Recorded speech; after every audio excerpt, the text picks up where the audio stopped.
മനസ്സലിവിൽ ഞാൻ ചാരുന്നേ.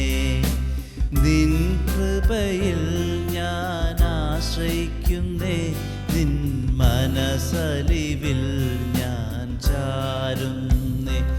എന്നാശ്വാസവും എൻ്റെ ആനന്ദവും ഈ അവനിയിൽ നീ മാത്രമേ. എന്നാശ്വാസവും എന്നാനന്ദവും ഈ അവനിയിൽ നീ മാത്രമേ.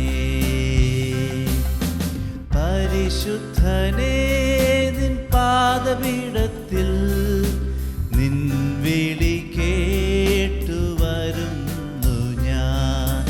സമ്പൂർണമായി എന്നെ സമ്പൂർണമായി നിൻ ഹിതം ചെയ്യുവാൻ ഞാൻ സമർപ്പിക്കുന്നേ. പരിശുദ്ധനേ, നിൻ പാദപീഠത്തിൽ നിൻ വിളി കേട്ടു വരുന്നു ഞാൻ. സമ്പൂർണമായി എൻ്റെ സമ്പൂർണമായി നിൻ ഹിതം ചെയ്യുവാൻ ഞാൻ സമർപ്പിക്കുന്നേ. പാപത്തിനാഴത്തിൽ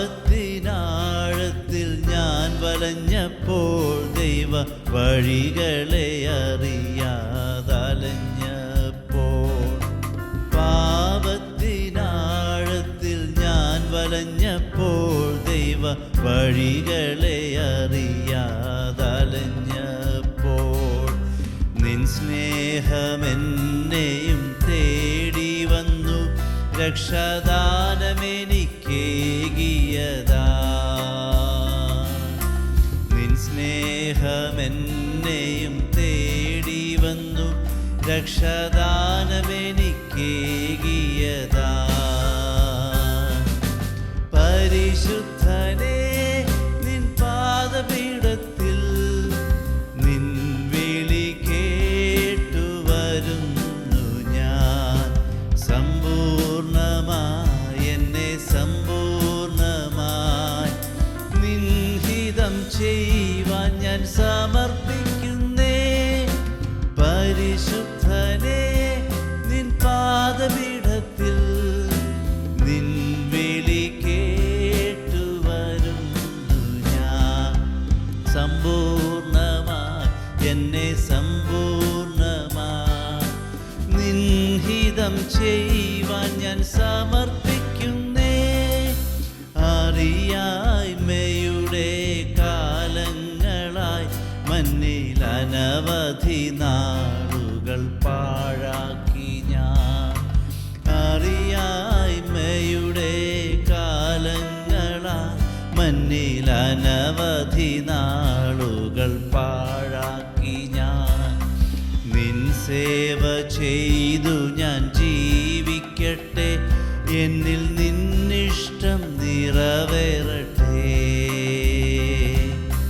നിൻ സേവ ചെയ്തു ഞാൻ ജീവിക്കട്ടെ. എന്നിൽ നിന്നിഷ്ടം നിറവേറട്ടെ. പരിശുദ്ധനേ, നിൻ പാദപീഠത്തിൽ നിൻ വിളി കേട്ടു വരുന്നു ഞാൻ. സമ്പൂർണമായി എന്നെ സമ്പൂർണമായി നിൻ ഹിതം ചെയ്യുവാൻ ഞാൻ സമർപ്പിക്കുന്നേ. പരിശുദ്ധനേ, നിൻ പാദപീഠത്തിൽ നിൻ വിളി കേട്ടു വരുന്നു ഞാൻ. സമ്പൂർണമായി എന്നെ സമ്പൂർണമായി നിൻ ഹിതം ചെയ്യുവാൻ ഞാൻ സമർപ്പിക്കുന്നേ. എന്നിലെ വിധ ഭാരങ്ങളും എന്മേൽ മുറുകെ ചേർന്നിടും ദോഷങ്ങളും. എന്നിലെ വിധ ഭാരങ്ങളും എന്മേൽ മുറുകെ ചേർന്നിടും ദോഷങ്ങളും. നീക്കുകൻ പ്രിയനേ, നിന്നാത്മശക്തിയാൽ എന്നോട്ടം ഞാൻ ഓടിടുവാൻ. മുറ്റും നീക്കുകൻ പ്രിയനെ നിന്നാത്മശക്തിയാൽ എന്നോട്ടം ഞാൻ ഓടിടുവാ. പരിശുദ്ധനെ നിൻ പാദപീഠത്തിൽ നിൻ വിളി കേട്ടു വരുന്നു ഞാൻ. സമ്പൂർണമായി എന്നെ സമ്പൂർണമായി നിൻ ഹിതം ചെയ്യുവാൻ ഞാൻ സമർപ്പിക്കുന്നേ. പരിശുദ്ധനെ നിൻ പാദപീഠത്തിൽ നിൻ വിളി കേട്ടു വരുന്നു ഞാൻ. സമ്പൂർണമായി എന്നെ സമ്പൂർണമായി നിൻ ഹിതം ചെയ്യുവാൻ ഞാൻ സമർപ്പിക്കുന്നേ.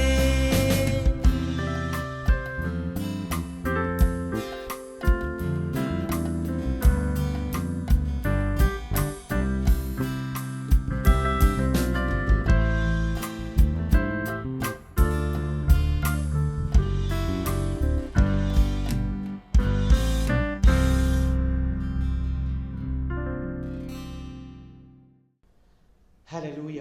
സർവശക്തനും സർവവ്യാപിയും സർവത്തിനുമേതെ എന്നേക്കും ദൈവമായി വാഴ്ത്തപ്പെട്ട ക്രിസ്തു യേശുവിൻ്റെ നിസ്തുല്യ നാമത്തിൽ എൻ്റെ പ്രഭാതവന്ദനം എല്ലാ ദൈവമക്കളോടും ഞാൻ അറിയിക്കുന്നു. അല്പനേരത്തെ ധ്യാനത്തിനായി ഒരു വചനഭാഗം നമുക്ക് വായിക്കാം. യെരമ്യാവിൻ്റെ പുസ്തകം 29-ാം അധ്യായം 10 മുതൽ 13 വരെയുള്ള വചനഭാഗം. യഹോവ ഇപ്രകാരം അരുളിച്ചെയ്യുന്നു: ബാബേലിൽ 70 സംവത്സരം കഴിഞ്ഞ ശേഷമേ ഞാൻ നിങ്ങളെ സന്ദർശിച്ച് ഈ സ്ഥലത്തേക്ക് മടക്കി വരുത്തുമെന്ന് നിങ്ങളോട് എൻ്റെ വചനം ഞാൻ നിവർത്തിക്കുകയുള്ളൂ. നിങ്ങൾ പ്രത്യാശിക്കുന്ന ശുഭഭാവി വരുവാൻ തക്കവണ്ണം ഞാൻ നിങ്ങളെക്കുറിച്ച് നിരൂപിക്കുന്ന നിരൂപണങ്ങൾ ഇന്നവയെന്ന് ഞാൻ അറിയുന്നു. അവ തിന്മയ്ക്കല്ല നന്മയ്ക്കായി അത്രയുള്ള നിരൂപണങ്ങൾ എന്ന് യഹോവയുടെ അരുളപ്പാട്. നിങ്ങൾ എന്നോട് അപേക്ഷിച്ച് എൻ്റെ സന്നിധിയിൽ വന്ന് പ്രാർത്ഥിക്കുകയും ഞാൻ നിങ്ങളുടെ പ്രാർത്ഥന കേൾക്കുകയും ചെയ്യും. നിങ്ങൾ എന്നെ അന്വേഷിക്കും, പൂർണ്ണ ഹൃദയത്തോടെ അന്വേഷിക്കുമ്പോൾ നിങ്ങൾ എന്നെ കണ്ടെത്തും. പ്രാർത്ഥിക്കാം. പരമപിതാവാം ദൈവമേ, തെറ്റുപറ്റാത്ത മാറ്റമില്ലാത്ത നിത്യമായ ദൈവവചനം ഞങ്ങളുടെ മുമ്പാകെ തുറന്നിരിക്കുന്നു. എല്ലാ ദൈവമക്കളോടും കേൾക്കുന്ന എല്ലാവരോടും ഹൃദയംഗമായി സ്വർഗത്തിലെ അരുളപ്പാട് പരിശുദ്ധാത്മാവിൻ്റെ ശക്തിയാൽ ഞങ്ങൾ അറിയിക്കണമേ. സകല മാനവ മഹത്വം പുകഴ്ചയും അങ്ങേക്ക് ക്രിസ്തു യേശുവിൻ്റെ നാമത്തിൽ തന്നെ. ആമേൻ. പഴയ നിയമത്തിൽ നിന്നൊരു വചനഭാഗമായിരുന്നു. അപ്പോൾ എന്തിനാ പഴയ നിയമത്തിൽ നിന്ന് ഇന്ന് പുതിയ നിയമത്തിൽ ജീവിക്കുന്ന നമുക്ക് ഈ വചനത്തിൻ്റെ ആവശ്യം? പുതിയ നിയമത്തിൽ റോമർക്കെതിരെ ലേഖനം 15-ാം അധ്യായം 4-ാം വചനത്തിൽ ഇങ്ങനെയാണ് വചനം നാം വായിക്കുന്നത്: For whatever things were written before were written for our learning, that we through the patience and comfort of the scriptures might have hope. തിരുവെഴുത്തുകളാൽ ഉളവാകുന്ന പ്രത്യാശയ്ക്ക് വേണ്ടിയാണ് പഴയ നിയമം എഴുതി വച്ചിരിക്കുന്നത്. പുതിയ നിയമവും അതെ. അപ്പം ഇന്ന് പ്രത്യാശ തീരെ ഇല്ലാത്ത ഈ കാലഘട്ടത്തിൽ ചിലപ്പോൾ എന്നെ കേൾക്കുന്ന നിങ്ങളുടെ ജീവിതത്തിലും ചിലപ്പോൾ പ്രത്യാശ കുറവായിട്ടായിരിക്കാം നിങ്ങൾ കേൾക്കുന്നത്. എങ്കിൽ നിങ്ങളോടാണ്, എന്നോടാണ്, നമ്മളോട് എല്ലാവരോടുമാണ് ഈ ദൈവത്തിൻ്റെ വചനം സംസാരിക്കുന്നത്. ചിലപ്പോൾ കേൾക്കുന്ന നിങ്ങൾ വല്ല പ്രതിസന്ധിയിലായിരിക്കാം, രോഗത്തിലായിരിക്കാം, ഭാരത്തിലായിരിക്കാം, ചിലപ്പോൾ കുടുംബപരമായി എന്തെങ്കിലും പ്രയാസത്തിലായിരിക്കാം, സാമ്പത്തിക വിഷയം കൊണ്ട് പ്രയാസപ്പെടുന്നുണ്ടാകും. പക്ഷേ എന്ത് തന്നെ ആയാലും ദൈവവചനം നമുക്ക് പ്രത്യാശ അരുളും. നമ്മൾ അതിൽ വിശ്വസിച്ച്, യേശുവിൽ വിശ്വസിച്ച്, യേശുവിൻ്റെ വചനത്തിൽ വിശ്വസിച്ചാൽ ദൈവത്തിൻ്റെ വചനം, കേൾക്കുന്ന വചനം നമുക്ക് പ്രത്യാശ നൽകും. 4 സത്യം, 4 truth I want to speak to you from this Bible portion which I read out. See, this was written as a letter to those who went to exile, to the Israelites who went to exile, to the children of God who went into exile in Babylon. ബാബേലിലേക്ക്, പ്രവാസത്തിലേക്ക് പോയ ദൈവജനത്തോടാണ് ഈ അരുളപ്പാട് വന്നത്. ഇന്നും നാം ജീവിക്കുന്ന കാലഘട്ടം ഒരു പ്രവാസത്തിൻ്റെ കാലഘട്ടമായിരിക്കും. കാരണം ദൈവമക്കളായിരിക്കുന്ന നമ്മൾ താൽക്കാലികമായി ഒരു പരദേശികളായി ഈ ലോകത്തിൽ ജീവിക്കുമ്പോൾ നമ്മുടെ നിത്യ അവസ്ഥ സ്വർഗത്തിൽ നമുക്ക് വേണ്ടി ദൈവം രചിച്ചു വെച്ചിട്ടുണ്ട്. അതിലേക്കാണ് നാം പോയിക്കൊണ്ടിരിക്കുന്നത്. So this is only a temporary, but there is an exile sort of a situation. Look at the situation all around. There are troubles, there are illnesses, there are wars. Everything is in a turmoil. പ്രവാസത്തിലേക്ക് പോയ ജനത്തിന് പ്രയാസവും ബുദ്ധിമുട്ടും ദുഃഖവും നിരാശയും ഉണ്ടായിരുന്ന പോലെ നമ്മൾ ജീവിക്കുന്ന ഈ കാലഘട്ടം അതുപോലെ ഒരു സമയമാണ്. അപ്പോൾ പ്രത്യേകിച്ച് ഈ വചനം നമ്മളോട് പരിശുദ്ധാത്മാവിൻ്റെ ശക്തിയാൽ ഈ വചനം നമ്മളോടാണ് ഇന്ന് സംസാരിക്കുന്നത്. ഒന്നാമത്തെ സത്യം, സത്യങ്ങളല്ല 4 സത്യം, 4 ട്രൂത്ത്. യോഹന്നാന്റെ സുവിശേഷം 8:32 യേശു പറഞ്ഞു, നിങ്ങൾ സത്യം അറിയുകയും സത്യം നിങ്ങളെ സ്വതന്ത്രരാക്കുകയും ചെയ്യും. So there is only one truth. That truth is the Son of God, Lord Jesus, who came down onto the earth, who was crucified for mine and all of the sins of all the world. All the humans who believe in Jesus are saved through that great sacrifice of Lord Jesus on the cross of Calvary.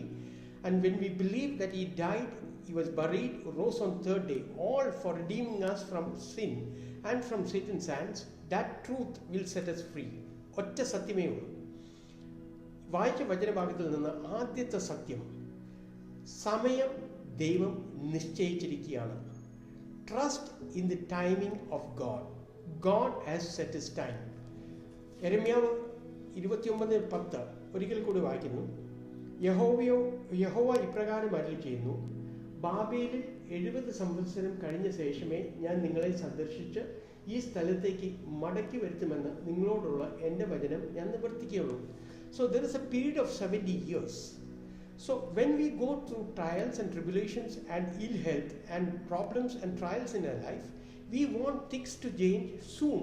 That is only natural and human. But let us understand, if we are a child of God, God has a set a time for releasing us from all the troubles. Every problem in our life will come to pass, but in the time of God. അപ്പോസ്തല പ്രവൃത്തി 1-ാം അധ്യായത്തിൽ യേശു ഇങ്ങനെ ശിഷ്യന്മാർ ഒരു ചോദ്യം ചോദിച്ചപ്പോൾ അതിന് മറുപടി പറഞ്ഞു. അപ്പോസ്തല പ്രവൃത്തി 1-ാം അധ്യായം അതിൻ്റെ 6-7 വചനം വായിക്കുന്നു. ഒരുമിച്ച് കൂടിയിരുന്നപ്പോൾ അവർ അവനോട്, കർത്താവേ, നീ ഇസ്രായേലിന് ഈ കാലത്തിലോ രാജ്യം യഥാസ്ഥാനത്തേക്ക് കൊടുക്കുന്നത് എന്ന് ചോദിച്ചു. അവൻ അവരോട്, പിതാവ് തൻ്റെ സ്വന്തം അധികാരത്തിൽ വച്ചിട്ടുള്ള കാലങ്ങളെയോ സമയങ്ങളെയോ അറിയുന്നത് നിങ്ങൾക്കുള്ളതല്ല എന്ന് പറഞ്ഞു. So when disciples asked Jesus a question, are you going to establish Israel now? The answer was, നമുക്കുള്ളതല്ല കാലത്തിൻ്റെ സമയത്തിൻ്റെ അവസ്ഥകൾ അറിയേണ്ടത്. That has been fixed by God. സഭാപ്രസംഗിയുടെ പുസ്തകം 3-ാം അധ്യായം 1 മുതൽ 8 വരെയുള്ള വചനഭാഗത്തിൽ 28 സമയങ്ങളെക്കുറിച്ച് ദൈവം പറഞ്ഞിട്ടുണ്ട്.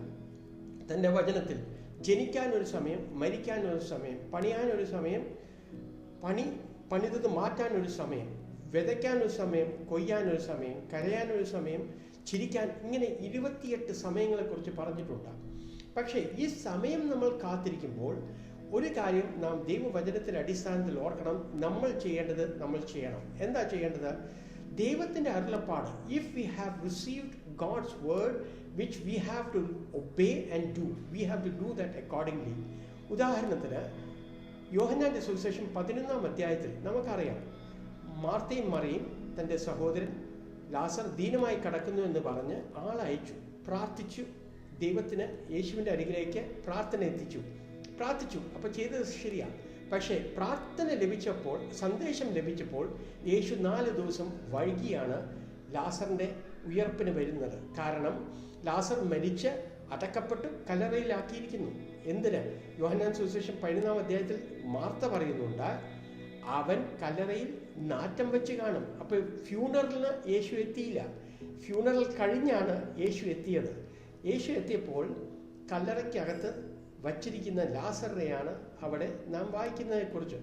അപ്പോൾ ലാസർ കല്ലറയ്ക്ക് അവിടെ മാർത്ത പറഞ്ഞു, he would be stinking, because when Jesus asked Martha to remove or move the stone, she gave a reply, he will be stinking now, it is not right or proper to move the stone. ലാസറിന് ഒറ്റ വാക്കുകൊണ്ടാണ് യേശു ഉയർപ്പിച്ചത്. കല്ല് മാറ്റാതെ യേശുവിന് അവിടെ ലാസറിനെ ഉയർപ്പിക്കാമായിരുന്നു. പക്ഷേ ഒരു അനുസരണ, ഒരു ഒബീഡിയൻസ് അവിടെ മാർത്ത ചെയ്തപ്പോൾ, when Martha obeyed the command what Jesus said, move the stone, then Lazarus came out. അപ്പം ദൈവത്തിൻ്റെ സമയം ദൈവം നിശ്ചയിച്ചിരിക്കുന്നു തൻ്റെ മക്കളുടെ ജീവിതത്തിൽ എല്ലാത്തിനും ഒരു മാറ്റം വരുത്താൻ. ഇപ്പോൾ ആയിരിക്കുന്ന സാഹചര്യം മാറും, നിശ്ചയം, ഒരു സംശയമില്ല. യേശു രണ്ടാമത് വരും, നിശ്ചയം. അതിനൊരു സമയം കാലയളവ് കർത്താവ് വെച്ചിട്ടുണ്ട്. പക്ഷേ അതിൻ്റെ ഇടയ്ക്ക് നാം ചെയ്യേണ്ടത് നാം ചെയ്യണം. We need to be obediently and faithfully submitting to the commands of God at that time. So first truth, God has fixed a time. Trust in the timing of God. Number two, rest in the promises of God. ദൈവത്തിൻ്റെ വാഗ്ദത്തത്തിലാണ് നാം നിലകൊള്ളേണ്ടത്. അത് ഉറപ്പായി നിശ്ചയമായി വരും. എന്തുകൊണ്ടാണ് പറയാൻ കാരണം, 29-ാം അധ്യായം 10-ാമത്തെ വചനത്തിൽ യേശു പറഞ്ഞു, അല്ലെങ്കിൽ യഹോവയായ ദൈവം പറഞ്ഞു, ഞാൻ 70 സംവത്സരം കഴിഞ്ഞാൽ നിങ്ങളെ തിരിച്ച് മടക്കിക്കൊണ്ടുവരും. പ്രവാസം കഴിഞ്ഞ് ഇന്ന് ചരിത്രം നിങ്ങൾ എടുത്ത് വായിച്ചു നോക്കിക്കോ. 70 സംവത്സരം കഴിഞ്ഞപ്പോൾ കൃത്യമായി പ്രവാസം കഴിഞ്ഞ് ദൈവം കൊണ്ടുവരുമെന്ന് ദൈവം വാഗ്ദത്തം ചെയ്തു. ആ വാഗ്ദത്തം ദൈവം നിവർത്തിച്ചു. ഇന്ന് പുതിയ നിയമ വിശ്വാസികളായിരിക്കുന്ന നമുക്ക് ഒരു ഉറപ്പ്, ഒരു സംശയമില്ലാത്തൊരു ശക്തി നമ്മുടെ ദൈവത്തിൻ്റെ വചനത്തിൽ നമുക്കുണ്ട്. 2 കൊരിന്ത്യർ ലേഖനം 1-ാം അധ്യായം 20-ാം വചനം പറയുന്നു, ദൈവത്തിൻ്റെ വാഗ്ദത്തങ്ങൾ എത്രയെല്ലാം ഉണ്ടോ അതെല്ലാം അവനിൽ ഉവ്വ് ഉവ്വ് ആമേൻ ആമേൻ എന്നാകുന്നു. So all the promises of Jesus in the book that he has given in the Bible will come to fructify in our life. എനിക്ക് ഇഷ്ടമുള്ളൊരു വചനഭാഗമുണ്ട്. സംഖ്യാപുസ്തകം 23-ാം അധ്യായം 19-ാം വചനം. അവിടെ നാം വായിക്കുന്നു, വ്യാജം പറയുവാൻ ദൈവം മനുഷ്യനല്ല, അനുദപിക്കുവാൻ അവൻ മനുഷ്യപുത്രനുമല്ല. താൻ കൽപ്പിച്ചത് ചെയ്യാതിരിക്കുമോ, താൻ അരുളിച്ചത് നിവർത്തിക്കാതിരിക്കുമോ? എന്താ മനസ്സിലാക്കേണ്ടത്? മനുഷ്യൻ അല്ലെങ്കിൽ ഈ ലോകം എന്തെല്ലാം വാഗ്ദത്തങ്ങൾ തന്നാലും ആ വാഗ്ദത്തത്തെ നിവർത്തിക്കാൻ പലപ്പോഴും മനുഷ്യർക്കും ലോകത്തിനും പറ്റാതെ പോകുന്നു. പക്ഷേ ദൈവത്തിൻ്റെ വാഗ്ദത്തം എത്ര എണ്ണമുണ്ടോ അതെല്ലാം ദൈവം നിവർത്തിക്കും. God is not man. He doesn't have the characteristics and features of man that he should lie. മനുഷ്യൻ കള്ളം പറഞ്ഞേക്കാം, ദൈവം കള്ളം പറയില്ല, ബോഷ്ക്ക് പറയില്ല.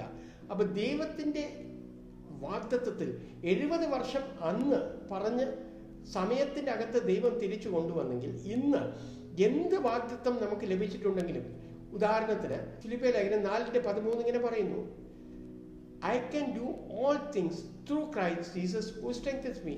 എന്നെ ശക്തനാക്കുന്നവൻ മുഖാന്തരം ഞാൻ സകലത്തിനും മതിയാകുന്നു. Which means if I get that promise and take it as my own, whatever be the circumstances, God will give me the strength to overcome that circumstance in the power and strength of Jesus.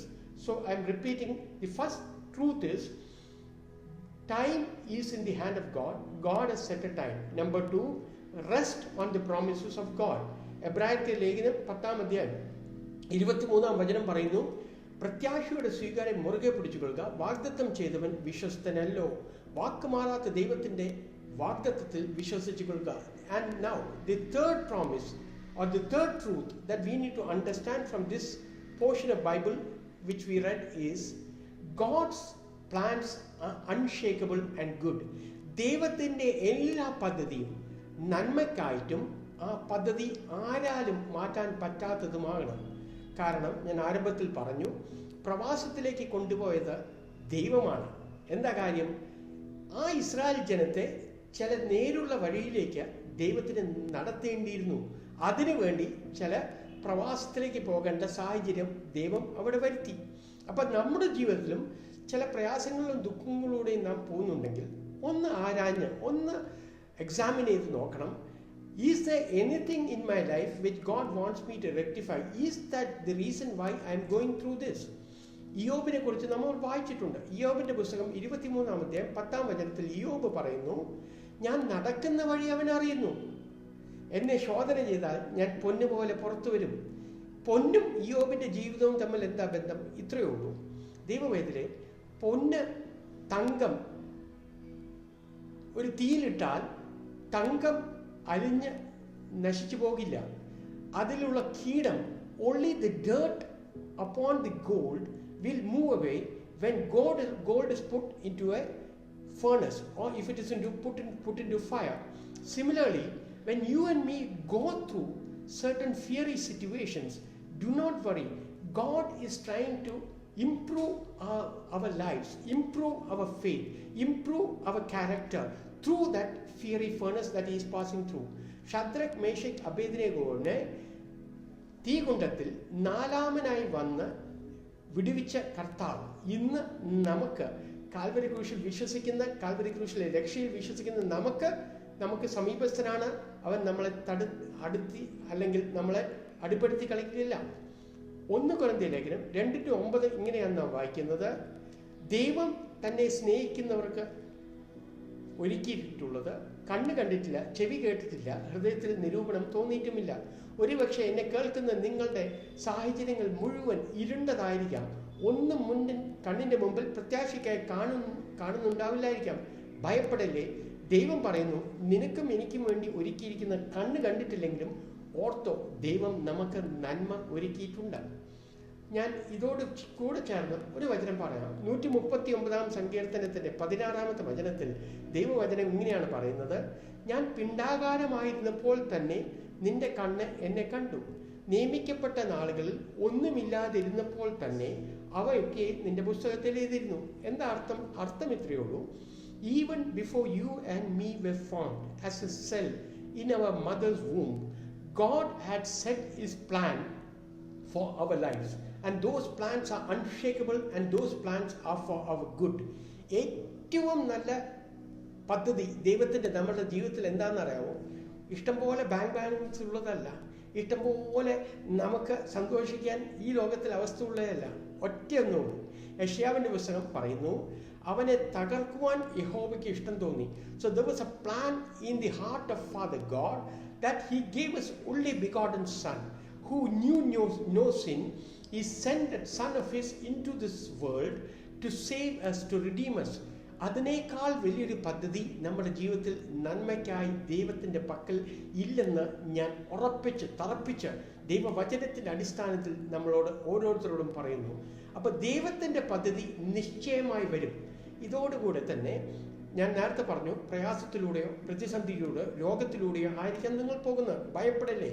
119 സങ്കീർത്തനം 71 വചനത്തിൽ സങ്കീർത്തനക്കാരൻ ചില പ്രയാസത്തിൽ കൂടെ നമ്മൾ ജീവിക്കുന്ന ഈ അവസ്ഥ പോലെ ആയിരിക്കില്ല, എനിക്കറിയില്ല. പക്ഷേ പ്രയാസത്തിലൂടെ പോയപ്പോൾ സങ്കീർത്തനക്കാരൻ ഒരു സാക്ഷ്യം വചനമായി പറയുകയാണ്. 119 സങ്കീർത്തനം 71 വചനത്തിൽ ഇങ്ങനെയാണ് പറയുന്നത്: നിന്റെ ചട്ടങ്ങളെ പഠിക്കുവാൻ തക്കവണ്ണം ഞാൻ കഷ്ടങ്ങളിലായത് എനിക്ക് ഗുണകരമായി. അപ്പോൾ ദൈവമൈത്രി, ഒരു പൊന്നിൻ്റെ കീടം മാറ്റുന്നത് പോലെ നമ്മുടെ ജീവിതത്തിൽ ചില അവസ്ഥകൾ ദൈവം വയ്ക്കുമ്പോൾ നമ്മൾ ദൈവത്തോട് അടുക്കാനും ദൈവത്തിൻ്റെ പദ്ധതികൾ ആരാഞ്ഞ് മനസ്സിലാക്കി അതിനോട് പറ്റിച്ചേരാനുമാണ് നാം ഈ ഫിയറി ഫേർണസിലൂടെ കടന്നു പോകുന്നതെന്ന് മറക്കരുത്. ഈ തീയിലൂടെ പോകുന്ന ശോധന കഴിക്കുന്നത് നമ്മളെ അടിപ്പെടുത്തി കളയാനല്ല, നമ്മളെ പണിയാനാണ്, നമ്മളെ ഉയർത്താനാണ്, നമ്മളെ മെനയാനാണ്, നമ്മുടെ നന്മയ്ക്കാണ്. Unshakeable good plans of God. Trust in that. Trust in the timing of God. Trust in the promises of God. Trust in the unshakeable good plans of God. The fourth truth, 4ാമത്തെ സത്യം ഞാൻ നിങ്ങളോട് പറയുന്നു. Trust that when we pray, God hears our prayers. Trust that God is near us. എങ്ങനെ അറിയാം? യെരമ്യാവിന്റെ പുസ്തകം 29 അധ്യായം അതിൻ്റെ 12-13 വചനം ഞാൻ ഒന്നുകൂടി വായിക്കുന്നു. നിങ്ങൾ എന്നോട് അപേക്ഷിച്ച് എൻ്റെ സന്നിധിയിൽ വന്ന് പ്രാർത്ഥിക്കുകയും ഞാൻ നിങ്ങളുടെ പ്രാർത്ഥന കേൾക്കുകയും ചെയ്യും. നിങ്ങൾ എന്നെ അന്വേഷിക്കും, പൂർണ്ണ ഹൃദയത്തോടെ അന്വേഷിക്കുമ്പോൾ നിങ്ങൾ എന്നെ കണ്ടെത്തും. വളരെ ലളിതമായിട്ടാണ് ആ വചനത്തിൽ പറയുന്നത്. നിങ്ങൾ പ്രാർത്ഥിക്കുമ്പോൾ ഞാൻ കേൾക്കുമെന്ന് ദൈവം പറയുന്നു. നിങ്ങൾ എന്നെ ഹൃദയംഗമായി വളരെ ആത്മാർത്ഥമായി അന്വേഷിക്കുമ്പോൾ നിങ്ങൾ എന്നെ കണ്ടെത്തും എന്ന് പറഞ്ഞാൽ സംഗതി ഇത്രയേ ഉള്ളൂ. വളരെ ക്ലിയർ ആണത്. ഇതിന് ആധാരമായി ദാനിയേലിന്റെ പുസ്തകത്തിൽ തന്നെ ഒരു അവസ്ഥയുണ്ട്. പലപ്പോഴും നമ്മൾ പ്രാർത്ഥിക്കുമ്പോൾ നമ്മൾ വിചാരിക്കുമ്പോൾ എന്താ ദൈവം എൻ്റെ പ്രാർത്ഥന കേൾക്കാത്തത്? ദാനിയേലിന്റെ പുസ്തകം 10-ാം അധ്യായം 12-ാം വചനത്തിൽ ദാനിയേലിനോട് ദാനിയേൽ 21 ദിവസം ഉപവാസവും പ്രാർത്ഥനയും കഴിഞ്ഞു കഴിഞ്ഞപ്പോൾ സ്വർഗത്തിൽ നിന്ന് ദൈവം ദൂതനിലൂടെ സന്ദേശം അയക്കുകയാണ്. 1-ാമത്തെ ദിവസം നീ പ്രാർത്ഥിച്ചു തുടങ്ങിയപ്പോൾ നിന്റെ പ്രാർത്ഥനയ്ക്ക് ഞാൻ മറുപടി തന്നതാണ്. പക്ഷേ പാർസി പ്രഭു അത് തടഞ്ഞു വച്ചു. So there could be some hindrances, some obstacles which our enemy may be bringing in our lives for God's prayers to reach to us. But remember always, In the Gospel of Matthew chapter 7 verse 7, Jesus said like this, ask, it shall be given. Seek, you will find. Knock, it will be open. God knows we are asking for something, but there are certain things which we need to do before God gives us. He knows our circumstances, but we need to ask, we need to seek, we need to knock before we get the reply of God. അപ്പോൾ പ്രാർത്ഥിക്കണം എന്നുള്ളത് അത്യാവശ്യമാണ്. നമ്മൾ പ്രാർത്ഥനയെക്കുറിച്ച് അനേക സുവിശേഷ പ്രസംഗങ്ങൾ കേൾക്കുന്നു, അനേക ആഹ്വാനങ്ങളും പ്രബോധനങ്ങളും നാം കേൾക്കുന്നു. അപ്പോൾ we need to pray, and when we seek with all our heart we will find him. ഈ ഫൈൻഡ് ഹിം എന്നുള്ളത് ദൈവം നമ്മോട് കൂടെ ഉണ്ടെന്നുള്ളത് ഇപ്പൊ തുടങ്ങിയതല്ല. ഉൽപ്പത്തി പുസ്തകം 31-3 യാക്കോബിനോട് ദൈവം പറയുന്നു, ഞാൻ നിന്നോട് കൂടെ ഇരിക്കും. ദൈവവചനം അവസാനിക്കുന്ന അവസാന പുസ്തകം 21 വെളിപാട് പുസ്തകം 3 ദൈവം പറയുന്നു, എൻ്റെ ജനത്തോടു കൂടെ ഞാൻ ഇരിക്കും. So from Genesis to Revelation there is one clear truth which God speaks. He is with us. He will hear our prayers. He will be with us. So for truth, remember this. Number 1, the truth that the timing of our life is with God. He will bring it to pass. The second truth, trust in the promises of God. He will bring it to pass. The third truth, God's plans are for our good and they are unshakable. The fourth truth, God will hear our prayers and God is with us. If we can imbibe ഈ 4 സത്യം നമ്മുടെ ഹൃദയത്തിൽ വിശ്വാസത്തോടു കൂടി സ്വീകരിക്കാമെങ്കിൽ അത്ഭുത ദൈവത്തിൻ്റെ വിടുതൽ നമ്മുടെ ജീവിതത്തിൽ ദൈവം നടത്തും. നമുക്ക് പ്രാർത്ഥിക്കാം. പരമപിതാവാം ദൈവമേ, തെറ്റുപറ്റാത്ത നിത്യമായിരിക്കുന്ന ദൈവവചനം ഞങ്ങൾ കേട്ടു, ദൈവവചനത്തിൽ ഞങ്ങൾ ധ്യാനിച്ചു. പരിശുദ്ധാത്മാവ് ഞങ്ങളോട് ഹൃദയംഗമായി സംസാരിച്ചു. ഈ സത്യം ഞങ്ങൾ ഹൃദയത്തിൽ ഗ്രഹിച്ച് വിശ്വസിച്ചുകൊണ്ട് ജീവിക്കുമ്പോൾ കർത്താവെ, എന്തെല്ലാം പ്രയാസം, പ്രതിസന്ധി, പ്രതികൂലം ഞങ്ങളെ അലട്ടിയാലും ഞങ്ങൾക്കറിയാം കർത്താവെ, അതിൻ്റെ നടുവിൽ യേശു ഞങ്ങൾക്ക് വിടുതൽ തരും. അവസാനത്തെ സത്യം ഞങ്ങൾ കേട്ടതുപോലെ പ്രാർത്ഥനയിൽ ജാഗരിക്കുന്നവരായി കർത്താവെ, അങ്ങയോട് പറ്റിച്ചേർന്ന് ഇരിക്കുന്നവരായി ഞങ്ങളെ ആക്കി തീർക്കണമേ. ഇതിലെല്ലാം ഉപരി അങ്ങയുടെ സാക്ഷികളായി ജീവിപ്പാൻ ഇന്ന് ഈ വചനം കേൾക്കുന്ന ആരെങ്കിലും അങ്ങയെ ക്രിസ്തു യേശുവിനെ ഹൃദയംഗമായി വിശ്വസിച്ച് കർത്താവിൽ സമർപ്പിച്ചിട്ടുണ്ടെങ്കിൽ ഇപ്പോൾ അത് സമർപ്പിക്കുവാനുള്ള സമയമായി ഞങ്ങൾ വേർതിരിക്കുന്നു. അവർ പ്രാർത്ഥിക്കട്ടെ. യേശു കാൽവരി ക്രൂശിൽ മരിച്ചത് അവരുടെ പാപത്തിൻ്റെ പരിഹാരത്തിനായി മരിച്ചടക്കപ്പെട്ട് ഉയർത്തെഴുന്നേറ്റു എന്ന സത്യം അവർ ഹൃദയംഗമായി വിശ്വസിച്ച് ഗ്രഹിച്ച് പ്രാർത്ഥിക്കട്ടെ. അങ്ങ് എല്ലാ ദൈവങ്ങളെയും ധാരാളമായി അനുഗ്രഹിക്കും. വരും കാര്യങ്ങളിൽ ഞങ്ങൾ അങ്ങയുടെ ആശ്വാസവും ശക്തിയും പ്രത്യാശയും കാണും. മഹത്വം അങ്ങക്ക് യേശുവിൻ്റെ നാമത്തിൽ തന്നെ. ആമേൻ. Thank you. God bless you all.